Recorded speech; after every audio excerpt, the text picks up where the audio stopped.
Next on Night Watch, a 4 investigates follow-up. The Army Corps called it isolated incidents, but did alleged online attacks against its critics happen more often from their computers than first thought? Using back-end tools available to any blogger, I was able to discover solid evidence that several members at the U.S. Army Corps of Engineers have been logging on to articles and forums at NOLA.com and viciously going after anybody that criticized the U.S. Army Corps of Engineers.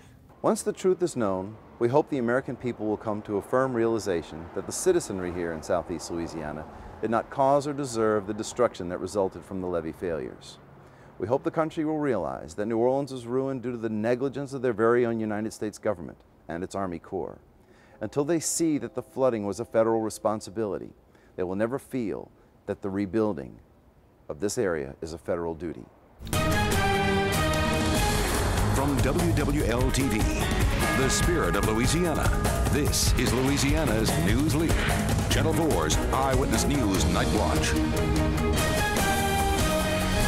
Good evening. I'm Dennis Waltering in for Mike Hoss. And I'm Lucy Bustamante. New questions are being raised tonight about the use of government-owned computers at the Army Corps of Engineers offices in New Orleans. As you'll see in this 4 investigates follow-up, critics allege that taxpayer resources are being used to obscure the facts of what caused the flooding after Katrina and to conduct a systematic attack on people who criticize the Corps.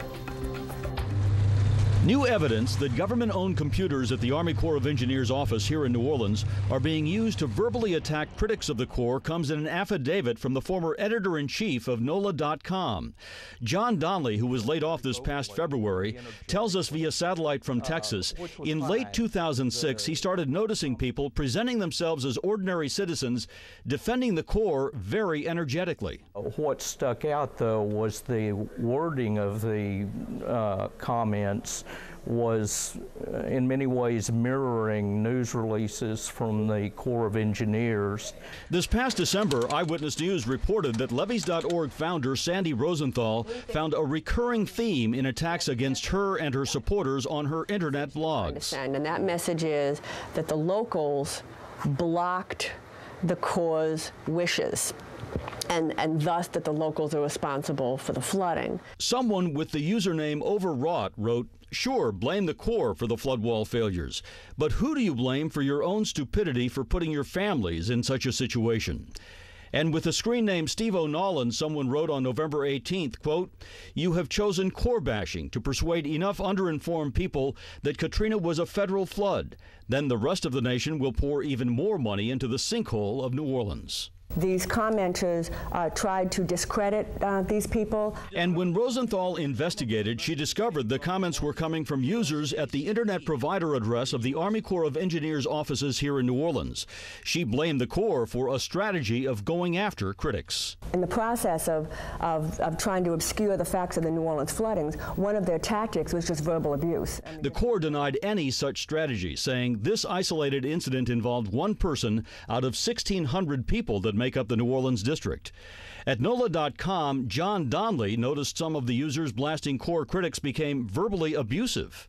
And they would go out of their way to target particular users who maybe did a better job in criticizing the Corps. And Donnelly said he also noticed these users who attacked Corps critics were using Army Corps equipment. He made a spreadsheet of the activity over 6 weeks at the end of December and the beginning of January. During that 6-week period, there were nearly 700 comments from Corps IPs, the same group of people that I've been watching for over 2 years. So this was not an isolated incident.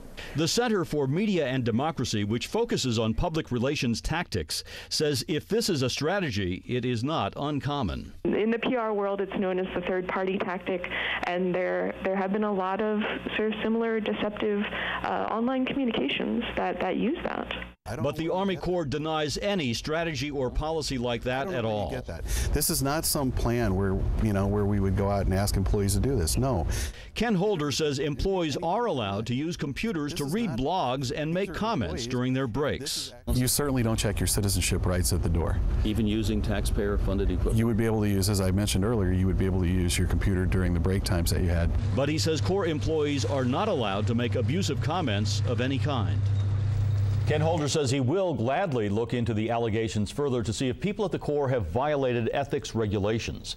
Meantime, the new director of content at NOLA.com, James O'Byrne, says he hasn't investigated any of the comments or IP addresses of people challenging critics of the Corps since he took over. And he says, quote, "We generally don't release IP addresses unless mandated by court order to do so."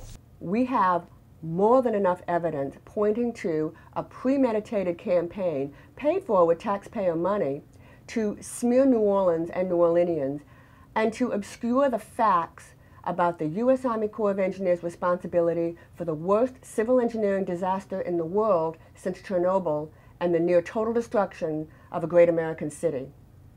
We have here yet another reason for the 829 Investigation Act, a truly independent and bipartisan analysis of the flood protection failures and the decision-making involved that occurred on August 29, 2005.